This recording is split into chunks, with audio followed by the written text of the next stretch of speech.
A World Betrayed is the new DLC for Total War 3 Kingdoms that allows you to take control of the warlords of the era at a seminal moment in history, and brings another chapter of the romance of the Three Kingdoms era to life. But what's actually included in this DLC? Well, A World Betrayed focuses on a new generation of warlords taking power and their attempts at creating their own dynasties, as well as working through some pre-existing daddy issues. Its name comes from a famous quote attributed to Cao Cao, that he would rather betray the world than see it betray him, which means you'll get a new starting date of AD 194 to get betraying with. And with this comes a rearranging of ancient China to reflect who owns what. This leaves you with 13 playable factions in the new starting date: Cao Cao, Liu Bei, Yun Shu, Kong Rong, Yun Shao, Gong Sun Zong, Zhang Yan, Zhong Jiang, Ma Tong, Liu Biao, and a new guy we'll get to in a minute. You'll notice most haven't moved terribly far, and instead now start with significant territories under their control, and a few technologies already researched. The real reason you'll actually be interested in this DLC is that it adds unique campaign mechanics and game starts for the peerless warrior Lu Bu and the daring general Sun Ce.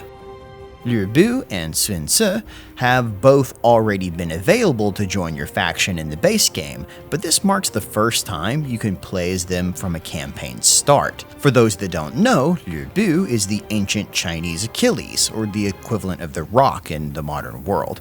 A legendary warrior who is absolutely redonkulous in battle, but with a tendency to switch sides at random points, whose personality that charges headlong into combat doesn't actually mesh well with the politics of the era.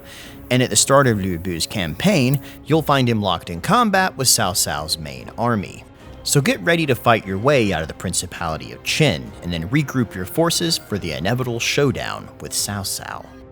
And if you're a Liu Bu fan, you'll want to pick up the DLC. As Creative Assembly has already stated, this is the only DLC where Liu Bu will be a playable faction. Liu Bu's new faction mechanic has two parts. The first is momentum, and is fueled by Liu Bu seeking out and defeating enemy characters. Each time you lay the smackdown, it adds points to momentum, which gives a huge boost to an array of campaign buffs. But like all aggression-based mechanics in Total War games, it slowly decays over time, so you'll need to keep moving forward and find new people to keep laying the people's elbow on. But there is a trade-off to this system.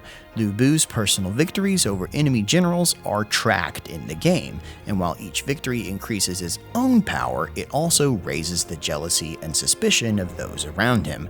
Take out too many legendary lords, and you'll have problems recruiting and keeping good generals of your own.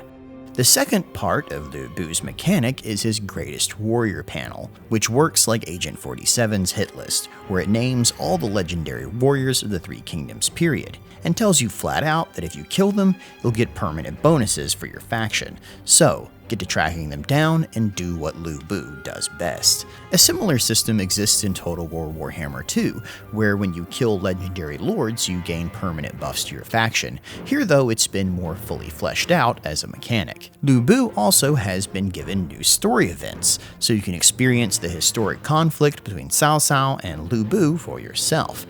And you can even roleplay Liu Bu's notoriously shifting allegiances. Will you join Liu Bei or betray him? And when you become an insufferable D-bag death machine, will your generals also betray you? Helping you fight your way to victory will be two hard-hitting, high-aggression units. Camp Crushers, who are two-handed sword infantry that negate all cavalry charges and instill fear in whoever you attack with them, because who wouldn't soil themselves when charged by a unit all swinging 6-foot-long dragon slayers? And Flying Raiders, armored shock cavalry, who scare the daylights out of anyone they encounter while having higher weapon damage and morale than your average shock cavalry, both of which appeal to Liu Bu's aggressive playstyle, which will help you to raise your people's eyebrow and lay the Liu Bu hurt on every other legendary lord and their Rudy Poo candy backsides. With such an epic lord as a headliner, you can't help but feel bad for whoever CA chose to offer opposite this beast with three fathers. But luckily, Sun Ce was reckless, rowdy, and extremely popular in his own time, and represents the absolute best that southern China has to offer. But like all capable, likable leaders, he starts his campaign as the vassal of a decadent and corrupt Yun Shu. stuck as his foot lackey like Sun Tzu's father, Sun Jian, before him. In Sun Tzu's campaign, you'll expand across the south of China and eventually be forced to decide who really has the right to rule it, and if you'll rebel against your current overlord, Yuan Shu. Along the way, you'll use Sun Tzu's two faction mechanics. The Legacy of Wu gives Sun Tzu a list of ambitions to aspire to, and as he reaches these goals, it grants permanent bonuses to your faction. As you conquer lands in the south, gather legendary characters to you, and take revenge for your father's death, you'll craft a legacy of power that will reverberate through history. But ambition comes at a price. Sun Tzu's reckless behavior may help him expand his kingdom with unmatched speed and ease, but the same reckless luck that keeps him alive won't last forever. And if his luck runs out, Sun Tzu dies. And you can only prolong this inevitable outcome by completing his ambitions and delay death for another day. Sun Tzu's story follows his unbridled ambitions to conquer the south of China and focuses on his conflict with the White Tiger Yan Baihu, and later Yuan Shu. And as you prove your worth, you'll gain story events where Sun Jian's old generals return to your faction to offer their aid.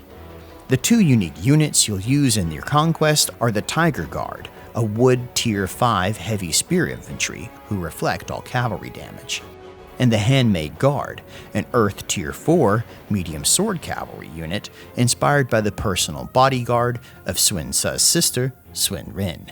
Both of these new units give the guard ability to your general, which allows a whopping 30% damage reduction in the heat of battle. And with their help, you might see Sun Tzu escape the same fate as his father, and see the kingdom of Wu rise by his own hands.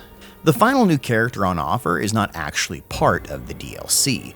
White Tiger Yan is a new, free LC lord that will be released to everyone, regardless of if you've purchased a World Betrayed or not. The Chinese bandit Sabretooth here and his sweet mutton chops of doom begin their campaigns in Southeast China, and brings with him a rework of the existing bandit factions in the game, and a needed rework on how bandits actually unlock technologies. Yan Baihu, or White Tiger Yan, is known for his coalition building prowess, and is able to bring the Shan Yu tribes and even local Han officials under the wave of his banner, and his unique units reflect this wide reach of confederation. Yu Remnant Warriors are Metal Tier 3 Bronze Armored Sword Infantry. Yu Tribesmen are Wood Tier 3 Light Spear Infantry with Guerrilla Deployment. White Tiger Raiders are Water Tier 4 Hybrid Spear Bow Infantry with Guerrilla Deployment, Stalk, and even Snipe. And White Tiger Warriors are Tier 4 Metal Two-Handed Axe Infantry, meaning they pack a really big punch and can cleave through nearly anything. His two mechanics are Shan Yu Camps, which gives you an additional minor settlement option that focuses on bandit technology and grants access to even more Yu tribal units. His second mechanic is White Tiger Confederation, which gains more power based on the size and strength of the coalitions the White Tiger is a member of. Overall, he's a very cool looking guy that's set to cause serious disruptions to Sun Tzu's southern campaign. But most importantly, he's free to anyone on the day the DLC releases. And that's what comes in the A World Betrayed DLC for Total War 3 Kingdoms, which releases on March 19th for $9.99. Or you can get it now on Fanatical.com for $7.99, which I'll link to the description below if you happen to want to get it for 20% off. Thanks for watching, and look for preview gameplay of this new DLC to drop on this channel soon.